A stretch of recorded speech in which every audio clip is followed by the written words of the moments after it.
열왕기상 17장 1절부터 7절까지의 말씀을 가지고 시리온의 학교에서 나타난 엘리야의 인격이라는 제목으로 하나님 말씀을 함께 묵상합니다. 우리는 엘리야를 생각할 때에 바알의 선지자들과 극적인 대결 속에서 승리를 거둔 위대한 하나님의 사람으로 기억합니다. 그는 기적의 사람이었으며 기도의 사람이었습니다. 그는 또한 불세례를 타고 승천한 사건으로 우리에게 잘 알려져 있으며 죽음을 맛보지 않고 죽음의 요단강을 건넌 사람으로 모든 성도들에게 기억되고 있습니다. 아마 구약 성경을 통해서 잊을 수 없는 대표적인 두 영웅을 우리가 꼽을 수 있다면 한 사람은 모세요, 한 사람은 엘리야일 것입니다. 그리고 우리는 예수님과 함께 모세와 엘리야가 대화를 나누었던 변화산상의 이야기를 기억합니다.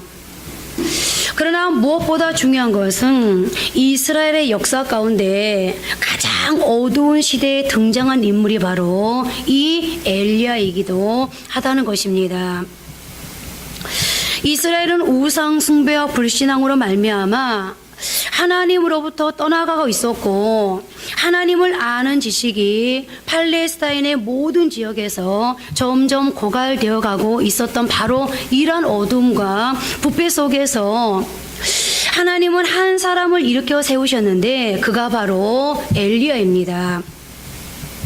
지지난주에도 말씀을 드렸습니다마는 솔로몬의 예배 실패의 결과는 결국 솔로몬의 죽음 이후 그 아들 르호보암 때에 이스라엘 왕국이 둘로 나뉘는 것으로 나타났고, 그리고 그 이후 약 58년간 7명의 왕들이 이스라엘 10지파를 다스리고 있었는데 그 왕들은 하나같이 사악한 왕들이었고 그러므로 어두운 세월이 이스라엘 역사의 장을 뒤덮고 있었습니다. 그리고 끊임없는 우상 숭배와 사악함과 죽이고 죽는 권력의 다툼으로 여호와 하나님의 노를 경록케 하는 58년의 흑암의 역사는 이제 압왕으로 이어졌고 사마리아 땅에는 바알 신전이 건립되었습니다. 그리고 점차 바알을 섬기는 바알의 선지자들의 활약이 시작되고 있었습니다. 열왕기상 16장 32절 33절이 그때의 상황을 이렇게 증언하고 있습니다. 사마리아에 건축한 바알의 신전 안에 바알을 위하여 제단을 쌓으며 또 아세라 상을 만들었으니 이는 그 이전에 이스라엘의 모든 왕보다 심히 이스라엘 하나님 여호와를 노하시게 하였더라. 여러분도 알다시피 사마리아는 북이스라엘의 수도입니다. 이제 아사레아 산까지 세워졌을 때 하나님의 분노는 드디어 절정에 달하였습니다. 그야말로 이스라엘의 역사는 한 줄기 빛도 보이지 않는 칠흑 같은 어둠이 온 땅을 뒤덮고 있는 상태였습니다. 그리고 그렇게 부패한 이스라엘을 오랫동안 지켜보신 하나님은 드디어 엘리야를 등장시키시고 하나님의 간섭의 역사를 나타내시기 시작하십니다. 오늘 본문 17장 1절입니다. 길앗에 우거하는 자 중에 디셋 사람 엘리야가 아합에게 말하되 내가 섬기는 이스라엘 하나님 여호와께서 살아계심을 두고 맹세하노니 내 말이 없으면 수년 동안 비도 이슬도 있지 아니하리라 하니라. 이 말인즉슨 왕이 행한 범죄와 이 민족의 범죄로 말미암아 3년 동안 이 땅에는 비도 이슬도 내리지 않을 것입니다 라는 말입니다. 그리고 엘리야는 이 진노의 메시지를 전한 것을 신고식 삼아 이제 시리온의 학교에 입학을 하는 계기가 되었는데요. 자, 그럼 이제 자신의 의도와는 상관없이 시리온의 학교, 광야 학교에 입학하게 된 엘리야를 향해 왜 우리는 그에게 시리온의 학교에 입학했다고 하는지 그 이유부터 살펴보도록 하겠습니다. 첫째로 하나님은 어느 날 갑자기 일방적으로 엘리야를 역사의 무대 위로 등장시키시더니 이제는 숨으라고 하십니다. 엘리야는 아무런 서론도 없이 돌연 이 어두운 역사의 무대에 등장한 사람 중에 한 사람으로 성경에는 그에 대한 아무런 소개가 없습니다. 단지 성경은 우리에게 그가 길라 출신이라는 아주 간단한 신상 정보만 제공할 뿐 그 외에는 아무것도 밝히고 있지 않습니다. 그러므로 우리는 열왕기상 19장 10절 상반절에서 엘리야 자신이 고백하고 있는 내가 만군의 여호와께 열심히 유별하오니라는 신앙 고백에서 그가 하나님을 향한 열정이 있었던 사람이라는 유일한 단서 외에는 발견할 길이 없습니다. 어쩌면 엘리야는 개인 신상에 그 어떤 것도 내세울 것이 없는 아주 평범한 소시민으로 살아가고 있었는지도 모릅니다.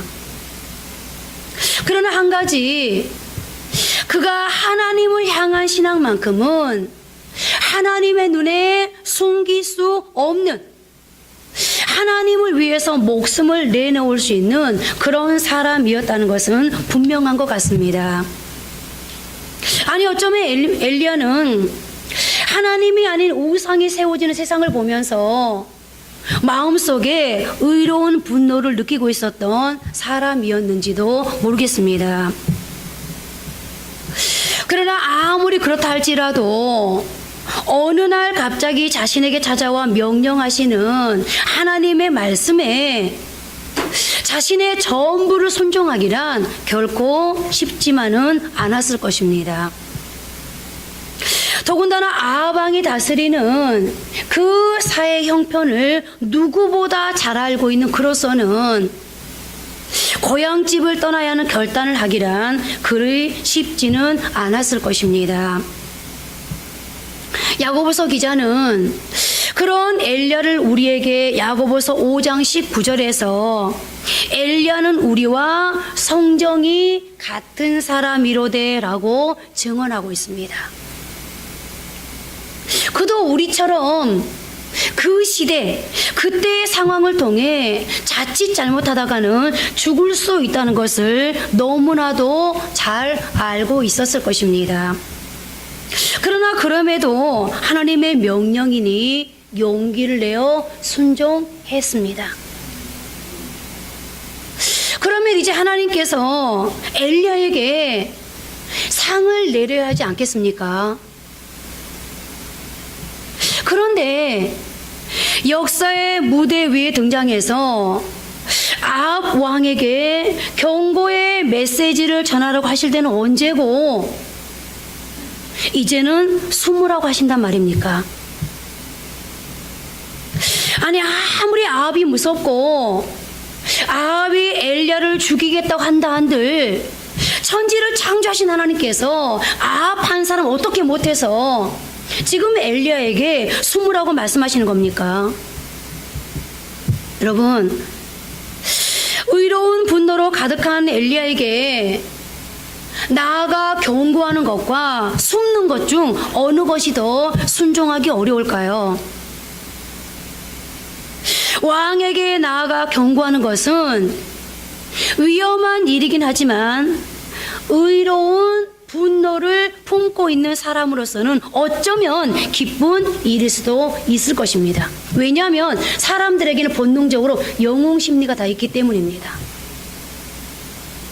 내가 사람들 앞에 등장하고 조금은 수고스럽겠지만 내가 모든 일을 맡아서 감당할 때,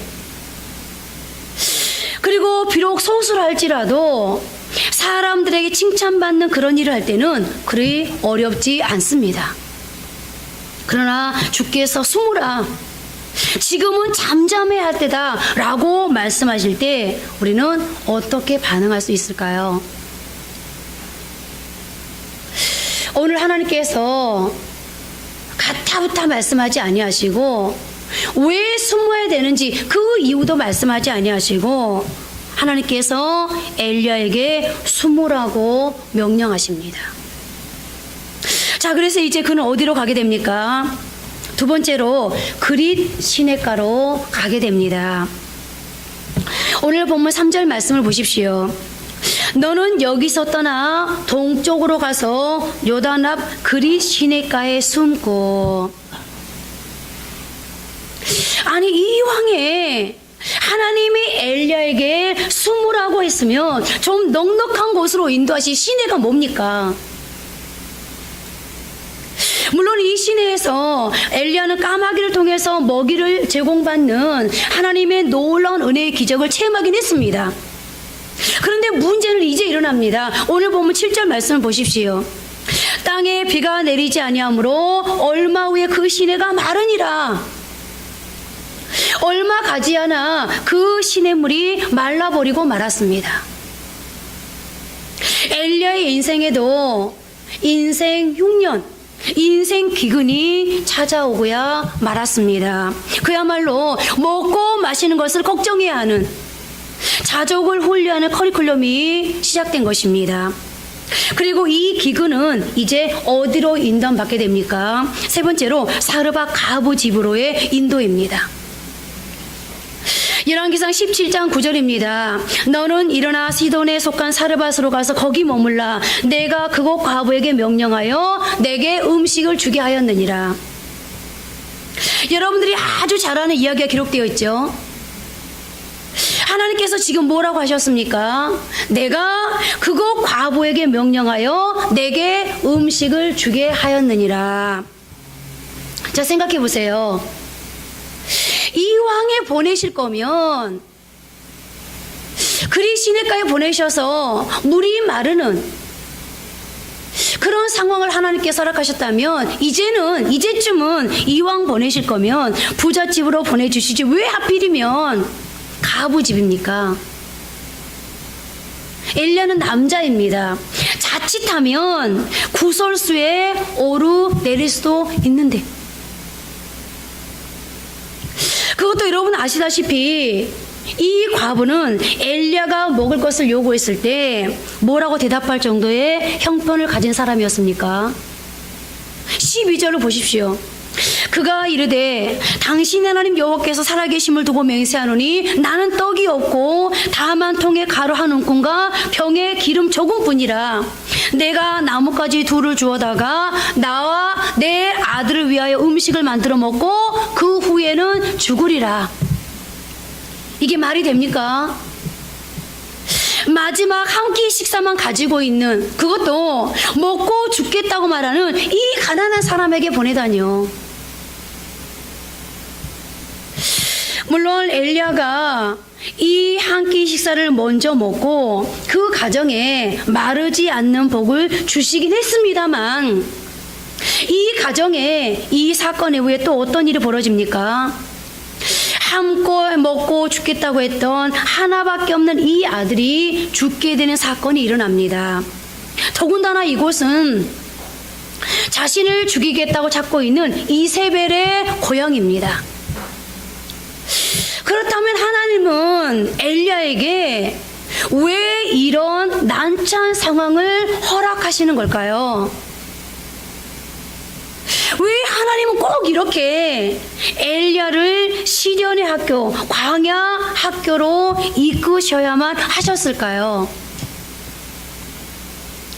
어쩌면 하나님은 아합 왕에게 하나님의 메시지를 전하는 용기보다 순종이 더 귀하다는 교훈을 가르치시기를 원하셨는지도 모르겠습니다만, 어찌되었건 엘리야는 시련의 학교, 광야 학교에 입학하게 되었습니다. 자, 다시 한번 이 과정을 생각해 볼까요? 아합 왕에게 가서 하나님의 심판에 대한 경고의 메시지를 전해라. 이것은 어쩌면 거룩한 의협심을 가지고 있었던 엘리야로서는 위험 부담이 따르긴 했지만, 그래도 하나님이 뒤에 계시니 담대하게 순종할 수 있었는지도 모릅니다. 그런데 하나님이 숨으라고 하십니다. 이것 또한 이해할 수 없는 명령이지만 단순하게 혼자 숨기만 하면 되는 일이었습니다.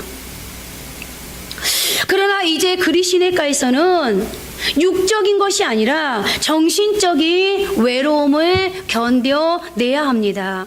전국에는 말실물도 말라 없어지므로 하나님의 뜻을 따라야 하나, 살 길을 찾아야 하나, 그야말로 갈등 모드로 들어가게 됩니다. 그러나 여기까지는 그래도 자신 혼자 엘리야 선에서 해결할 수 있는 문제였습니다. 자신만 잘 견디고 컨트롤하면 되는 문제였습니다. 그러나 사르밧은 좀 다른 문제입니다. 다른 사람들과의 관계, 그것도 기근이 들어 어려울 대로 어려운 상황에서의 하나님께의 순종, 그야말로 점점 강도를 높여가시는 하나님의 훈련이 아닐 수 없는데요. 점점 짐의 무게가 가중되고 있습니다. 나에게서 우리에게로, 혼자 입에서 우리 입으로, 그야말로 풀려지기는커녕 점점 더 힘들어지고 그리고 꼬이고 난해해지는 상황이 계속해서 지금 이어지고 있습니다. 점점 난이도를 높여가신 하나님을 여기에서 발견하게 되는데요. 자, 그렇다면 이 시련의 학교에서 나타난 엘리야의 인격의 모습은 어떤 것이었을까요?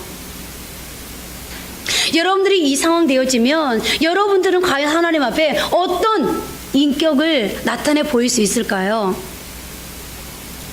오늘 본문을 통해서 우리에게도 시련이 왔을 때, 우리가 광야 한복판에 서게 되었을 때 나는 과연 신앙의 사람으로서, 하나님을 고백하는 사람으로서 어떤 신앙의 인격을 가져야 할지, 어떻게 하나님 앞에 반응하는 것이 하나님의 축복을 가져오는 지름길인지 오늘 본문 말씀을 통해서 배우기를 원하는데요. 첫째로, 하나님을 신뢰했던 엘리야는 어떤 경우에도 하나님의 말씀을 따라 순종함으로 이 과정을 하나님과 함께 걷고 있었다는 것입니다.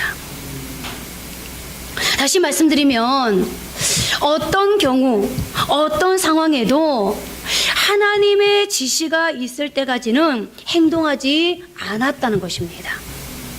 한마디로 그는 현실에 의해 행동하는 사람은 아니었다는 것인데요. 우선 먼저 그는 하나님이 떠나라고 할 때 떠났습니다. 아합 왕에게 나아가 왕이 불쾌해할 경고의 메시지를 전했습니다. 그리고 그것으로 인해 상황을 바꾸어 다르게 인도하는 하나님의 숨으라는 명령에 순종해서 그리 시내로 왔습니다. 그런데 먹을 물조차 말라갑니다. 엘리야의 입장에서는 이것이 순종한 사람에게 주시는 하나님의 은혜입니까? 이것이 주님의 축복입니까? 얼마든지 하나님께 반항하며 불평을 토할 수 있는 상황이었습니다. 그러나 엘리야는 불평하지 않았습니다. 그는 끝까지 겸손하게 인내하며 주님의 인도를 기다리고 있었습니다. 그리고 이어지는 하나님의 다음 명령을 보십시오. 오늘 본문 17장 9절입니다. 너는 일어나 시돈에 속한 사르밧으로 가서 거기 머물라. 내가 그곳 과부에게 명령하여 내게 음식을 주게 하였느니라. 그리고 엘리야가 어떻게 했는지를 알려주고 있는 10절 상반절은 그가 일어나 사르밧으로 가서라고 증언하고 있습니다.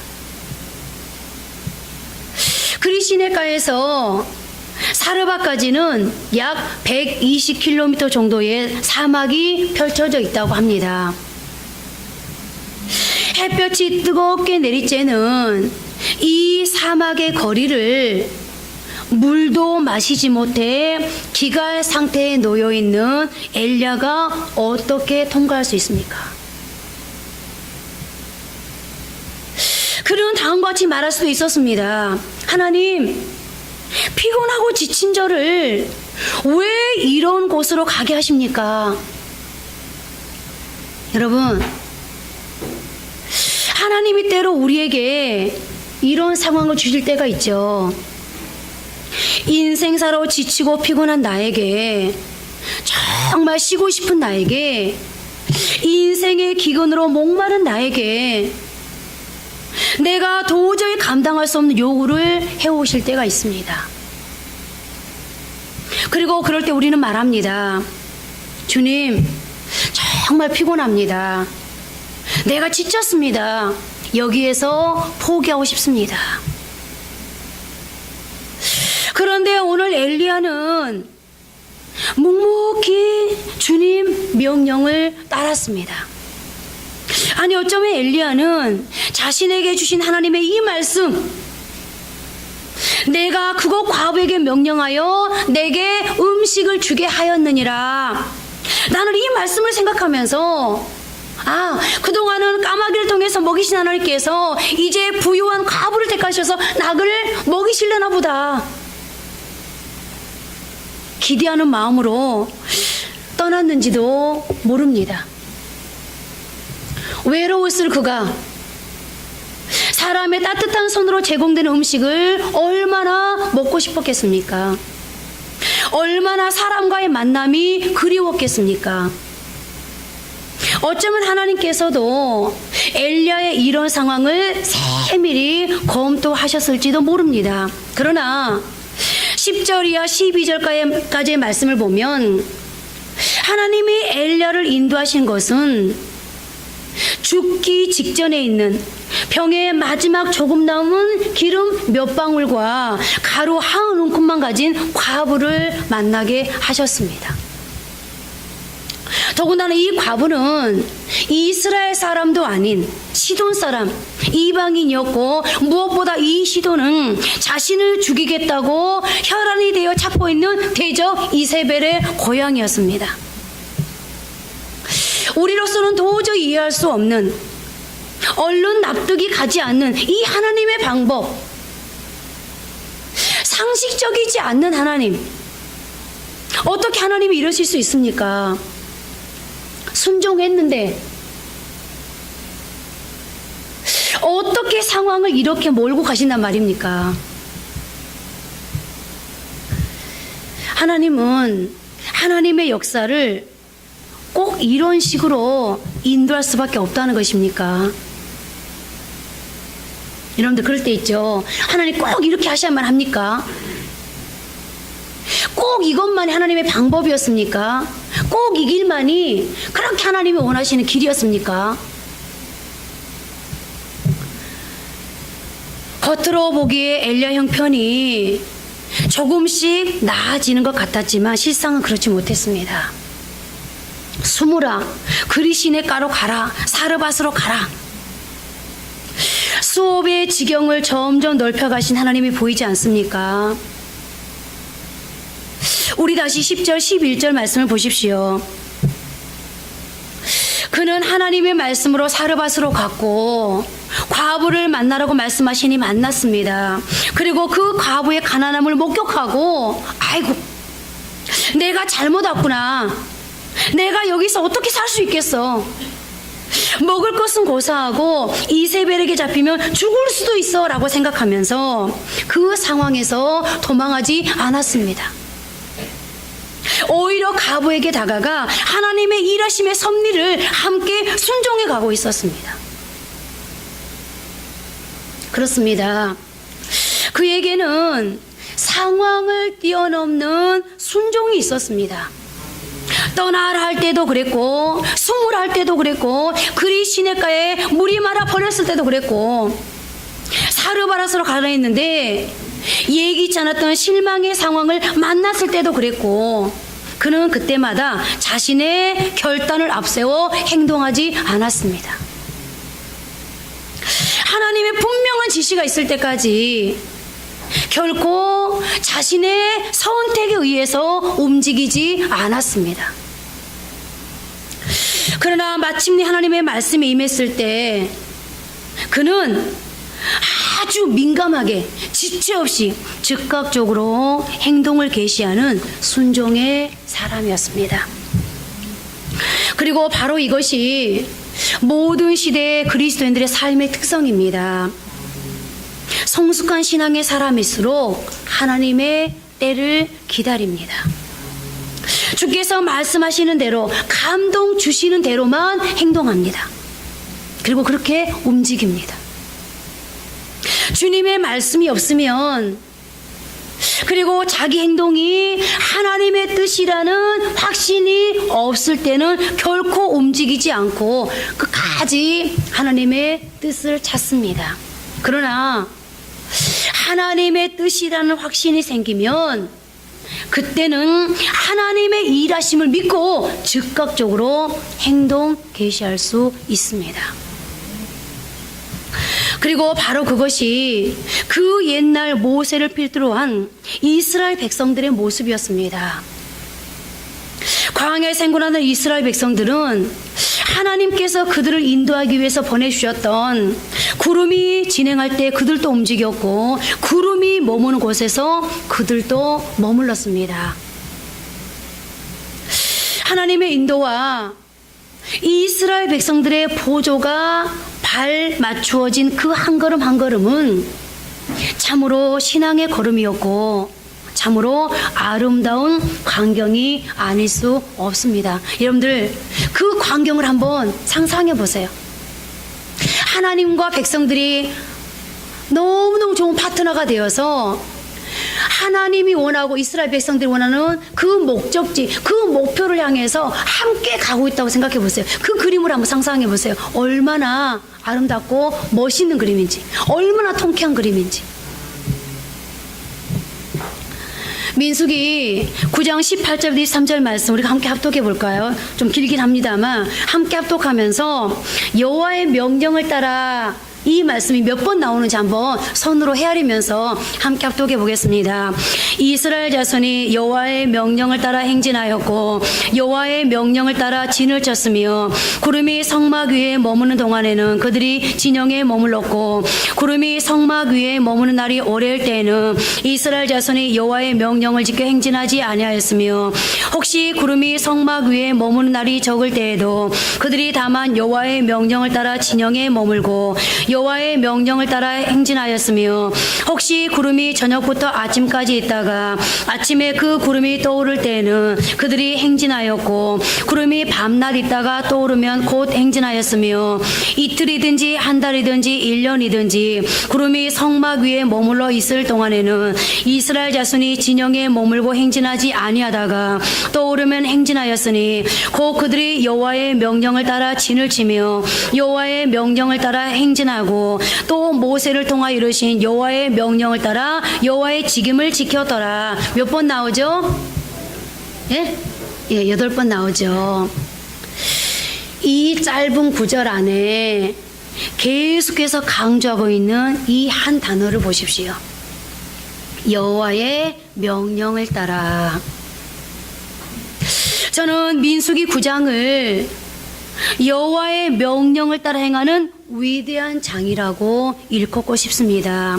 그들은 하나님의 명령대로만 진행했습니다. 그리고 오늘 이런 삶을 엘리야가 실천하고 있습니다. 모든 상황이 자신으로서는 도저히 납득할 수 없는, 오히려 더 어려운 상황으로 전개돼 가고 있음에도 불구하고 그는 그럼에도 끝까지 순종을 먼저 선택하고 있는 모습입니다. 그렇습니다. 지금 당장은 알 수 없고 이해할 수 없지만 그러나 분명한 건 오늘 엘리야의 생애에 찾아온 이 중대한 위기는 엘리야의 생애에 주께서 목표하신 그 방향과 장소를 향해서 한 걸음씩 인도하고 계시는 하나님의 방법이었다는 것입니다. 이 이스라엘의 마라는 엘림으로 인도되기 위한 하나님의 방법이었던 것처럼 말입니다. 여러분, 혹시 여러분이 신앙으로 결단하고 순종하며 신앙의 실천을 했음에도 더 어려워지는 것을 경험하셨습니까? 그러나 여러분, 여러분의 삶 속에 개입하셔서 인도하고 계시는 하나님의 방법임을 오늘 또 한 번 믿어드리시고 오늘 또 한 번 순종을 먼저 드려보십시오. 어쩌면 하나님은 지금 저와 여러분에게도 하나님의 계획에 의해 시련의 학교로 보내시고 순종의 커리큘럼을 배우게 하시는지도 모르기 때문입니다. 두 번째로, 그는 자신을 통해 선포되어진 하나님의 메시지가 현실로 나타나기까지 끝까지 기도하는 사람이었다는 것입니다. 오늘 본문 1절을 보면 엘리야가 아합 왕에게 가서 말하기를 수년 동안 비도 이슬도 있지 않을 것이다 라고 말했습니다. 그리고 계속되는 18장 1절에서 우리는 그 수년이 3년이라는 사실을 알게 됩니다. 그런데 누가복음 4장 25절에 보면 예수님께서 나사렛 고향을 방문하시어 설교를 하시면서 이렇게 말씀하십니다. 내가 참으로 너희에게 이르노니 엘리야 시대 하늘이 3년 6개월간 같이요 온 땅에 큰 흉년이 들었을 때에 이스라엘에 많은 가부가 있었으되, 열왕기상에서는 3년이라고 하는데 예수님은 3년 6개월이라고 구체적으로 지적하고 계십니다. 구약 성경의 기록과 예수님의 주장과의 사이에는 6개월간의 기간차가 있습니다. 그런데 야고보 사도도 야고보서 5장 17절에서 이렇게 말씀합니다.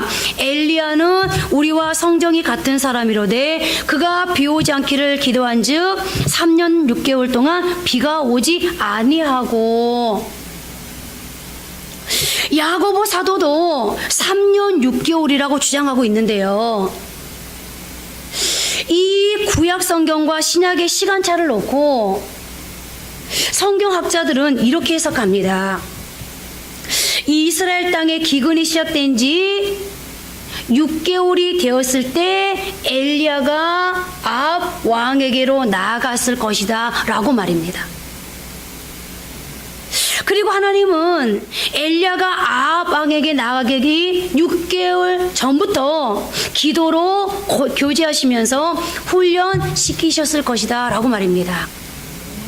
그 다음에 엘리야는 아합 왕에게로 나아가기 6개월 전부터 하나님의 메시지를 선포한 그 이후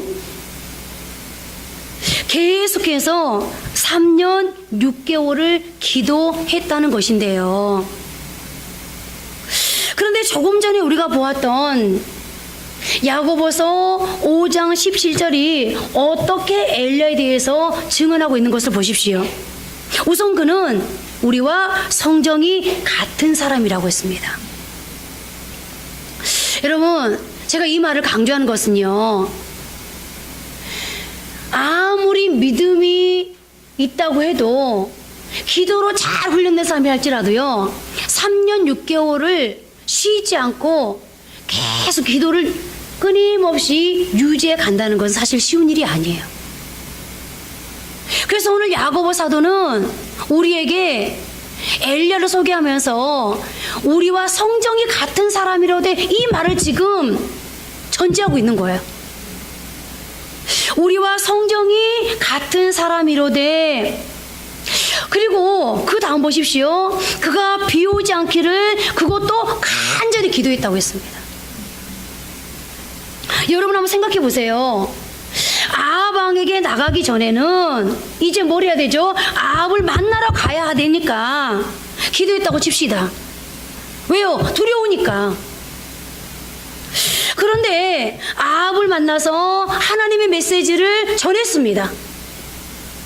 그리고 이제 그 메시지는 이 메시지를 전하라고 명령하신 메시지의 주체이신 하나님께서 책임지실 거예요. 그죠? 굳이 자신이 기도하지 않아도 이제 하나님이 하실 것입니다. 그런데 그런데 그는 이 하나님의 메시지가 메시지로 끝나지 않고 하나님에게 모든 책임을 전가하지 않고 이 메시지가 현실로 나타나게 되어지기까지 뭐 했다고요? 기도했습니다. 그것도 어떻게 기도했다고요? 간절히 기도했습니다. 그렇습니다. 엘리야가 구약을 대표하는 위대한 기적의 사람이 될 수 있었던 것은 결코 우연이 아니었습니다. 그는 기도하는 사람이었고 그에게서 나타난 그 수많은 기적과 능력은 그의 기도에서 나온 것이었습니다. 이후의 사건입니다만 사르밧 과부의 아들이 죽었을 때 그 아들을 살게 한 것도 그의 끈질긴 기도에 있었고 갈멜산에서의 승리도 그의 끈질긴 기도의 결과였으며 3년 6개월 비도 이슬도 내리지 않았던 흉년의 땅에 비를 가능케 했던 것도 그의 기도가 낳은 기적이었습니다. 그렇습니다. 그는 자신의 기도가 응답될 때까지 끝까지 기도하는 기도의 사람이었습니다. 여러분들 중에 하나님이 하신다고 하셨으니까 내가 기도하기 전에 하나님은 다 한다고 했으니까 굳이 내가 기도할 게 뭐 있습니까? 왜 내가 기도에 수고를 해야 됩니까? 라고 말씀하시는 분이 계실지 모르겠습니다. 그러나 하나님은 하나님이 약속하셨음에도 불구하고 그 약속을 성취되게 하는 것은 기도라고 말씀하십니다. 하나님이 하실 것이지만 그 약속을 빠르게 하기도 하고 늦게 할 수 있는 그 책임은 바로 본인에게 있다라고 말씀합니다. 여러분, 기도의 무릎을 이제 하나님 앞에 들으심으로 여러분들에게도 기근이 멈추는, 흉년이 멈추는, 하늘을 움직이는 그런 은혜가 있기를 바랍니다. 마지막 세 번째로 그는 성령 충만한 사람이었습니다. 다시 말씀드리면 그는 현실을 바라보는 현실에 지배받는 사람이 아닌 성령의 지배와 다스림을 받는 그야말로 성령님에 의해서 핸들링 되어지는 사람이었다는 것입니다. 여러분, 성령님이 누굽니까? 하나님 아닙니까? 그죠? 그렇다면 성령이 충만하다는 것은 뭘 말하는 걸까요? 성령이 충만하다는 건 뭘 말하는 걸까요? 방언하는 것이 성령 충만일까요? 예언하는 것이 성령 충만일까요? 남의 병을 손만 얹으면 고쳐주는 것이 성령 충만일까요? 그것은 성령 충만할 때 나타나는 현상일 뿐입니다. 그러면 성령 충만은 뭘까? 여러분, 성령 충만은 내 안에 성령님 곧 하나님으로 가득 채워져 있다는 것 아니겠습니까? 그러면 사람이 무엇으로 지배받습니까? 여러분들이 하루를 살아가다 보면 무엇에 지배받던가요? 사람이 지배받는 것은요, 모름지기 사람은 내 안에 채워져 있는 것으로 인해서 컨트롤 되어질 수밖에 없습니다. 여러분이 지금 물동이를 들고 있거나 머리에 이고 있다고 생각해 보십시오. 물이 없으면 모르되 만약 내가 든 그 통에 물이 가득 채워져 있다면 나는 그 물의 흔들림 따라 영향을 받을 수밖에 없습니다. 그래서 여러분들 컵 하나만 들고 가도 이게 쭈렁쭈렁 하니까 어때요? 천천히 걷잖아요. 그죠? 같은 이치 아니겠습니까? 내가 내 손에 그리고 내 머리에 그 어떠한 인생의 무게를 들고 있거나 이고 있다면 그 안에 무엇이 담겨져 있냐에 따라서 내가 그 영향을 받게 되지 않겠습니까? 세상의 염려와 근심, 두려움, 그리고 갈등과 유혹거리들이 가득 채워져 있다면 그것들의 영향을 받을 것이고, 하나님으로 채워져 있다면 그 하나님에 의해 영향을 받아 하나님을 삶의 우선순위에 두고 하나님의 일에 삶의 가치를 먼저 두게 되지 않겠습니까? 오늘 엘리야는 열왕기하 2장 9절과 15절이 증언하고 있는 것처럼 하나님의 영으로, 즉 성령으로 충만한 사람이었기에 자신에게 주어진 현실보다는 하나님을 앞세우며 순종할 수 있었고, 하나님이 하실 것을 믿었기 때문에, 그 믿음의 지배를 받고 있었기 때문에 끝까지 기도할 수 있었으며 자신의 행보를 하나님께 맡길 수 있었습니다. 이제 말씀을 맺겠습니다. 오늘 엘리야가 시련의 학교에서 나타낸 그의 인격의 모습은 그가 특별한 인격을 소유한 사람이었기 때문에 가능한 것이 아니었습니다.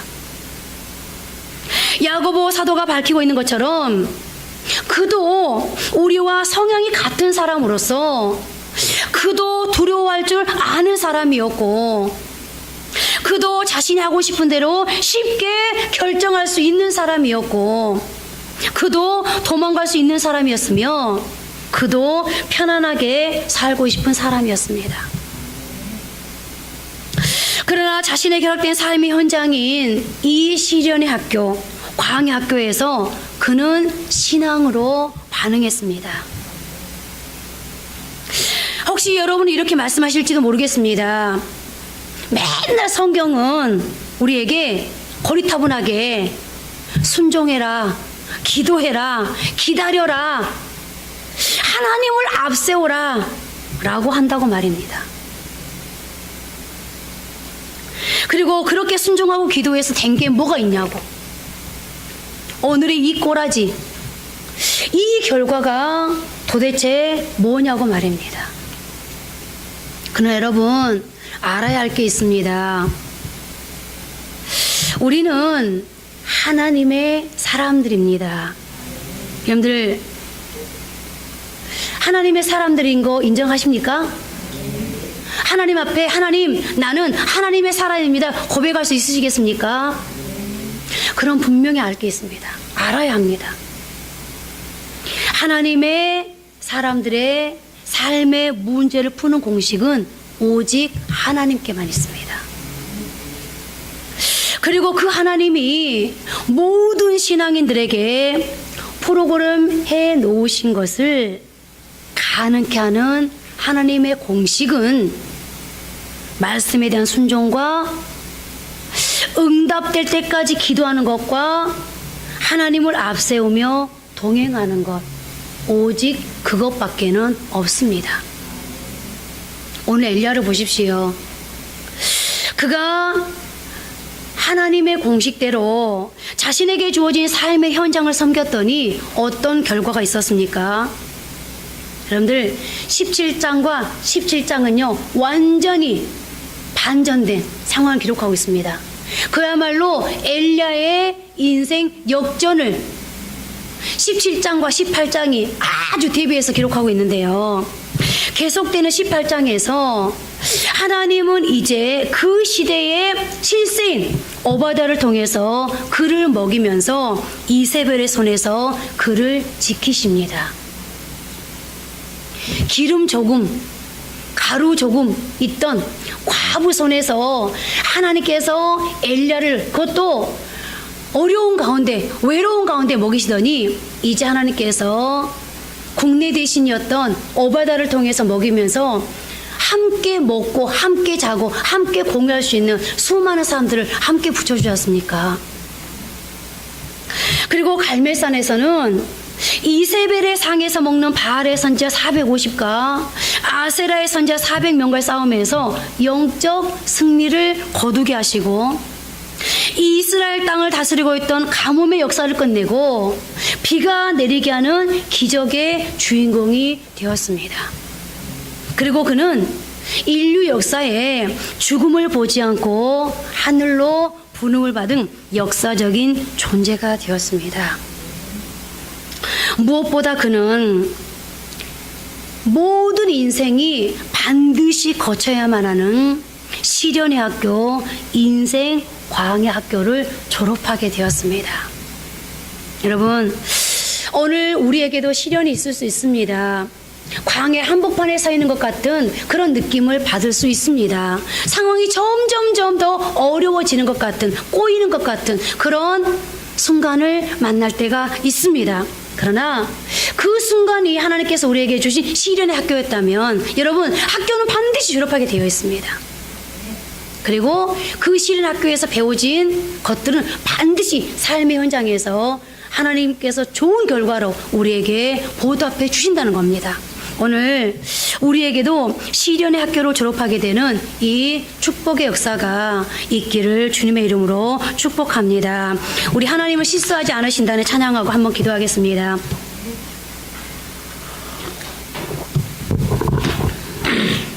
가사를 생각하시면서 찬양합니다.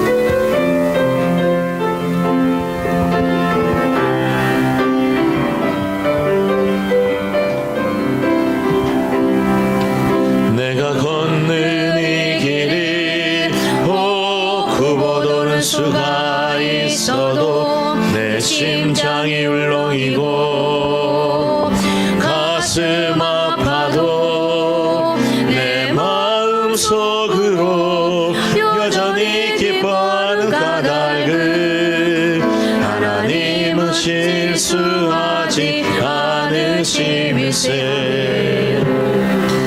내가 세운 계획이 빗나갈지 모르며 나의 희망 덧없이 쓰러질 수 있지만 나 여전히 인도하시는 주님을 신뢰하는 까닭은 주께서 내가 가야 할 길을 잘 아심일세.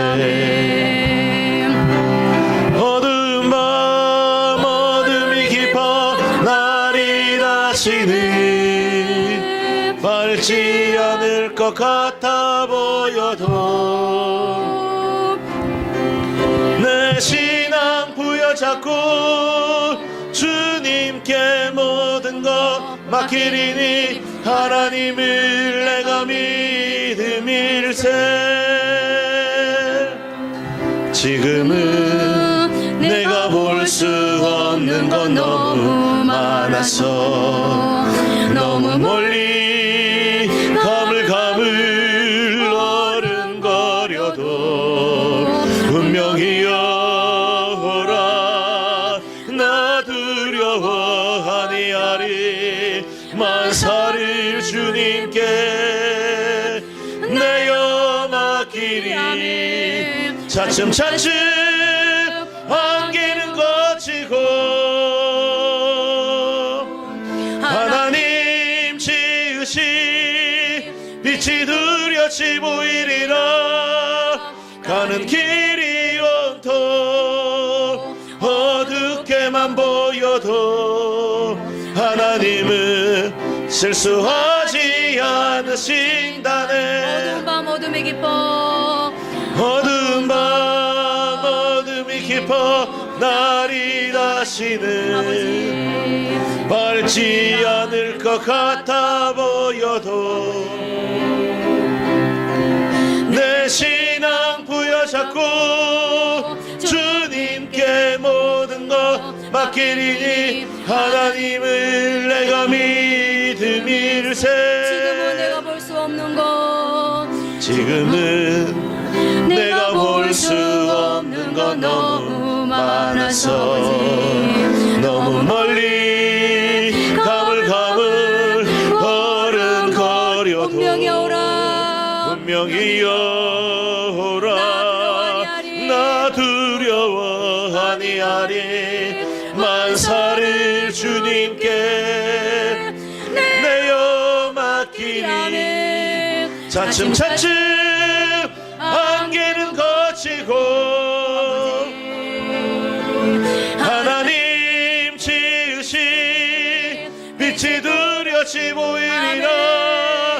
가는 길이 온통 어둡게만 보여도 하나님은 실수하지 않으신다네. 지금은 내가 볼 수 없는 것 지금은 내가 볼 수 없는 건 너무 많아서 너무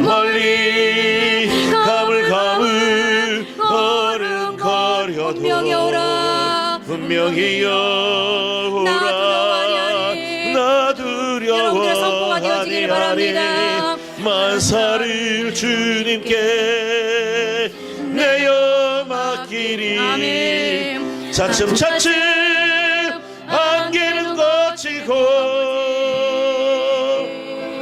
하나님 지으신 빛이 두렵지 보이리라 가는 길이 온통 어둡게만 보여도 하나님은 실수하지 않으신다네 차츰차츰 안개는 거치고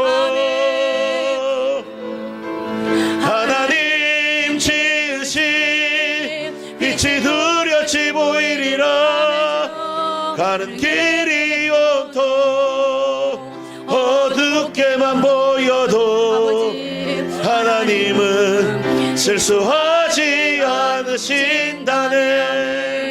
아멘. 이제 한번 기도하시겠습니다.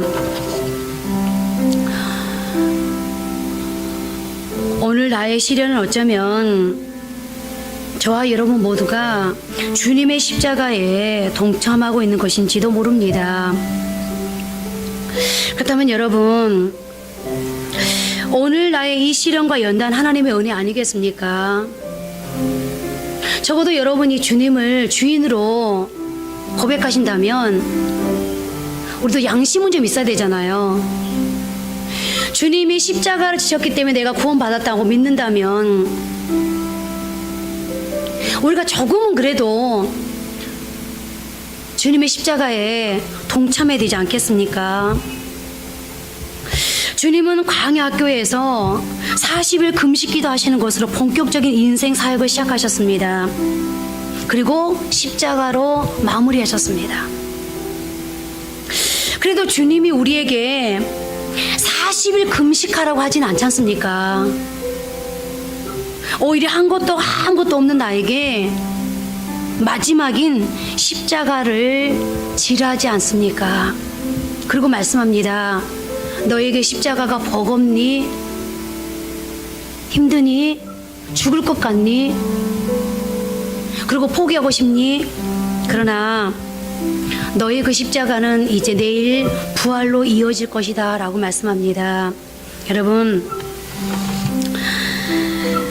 지금은 아무것도 보이지 않는 것 같지만 점점점 어둠이 깊어지는 것 같지만 그러나 반드시 끝은 옵니다.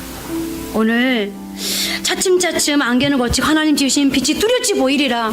가는 길이 온통 어둡게만 보여도 하나님은 실수하지 않으신다네. 이걸 믿는다면 여러분 이제 선포하십시오. 운명이여 내게 오라.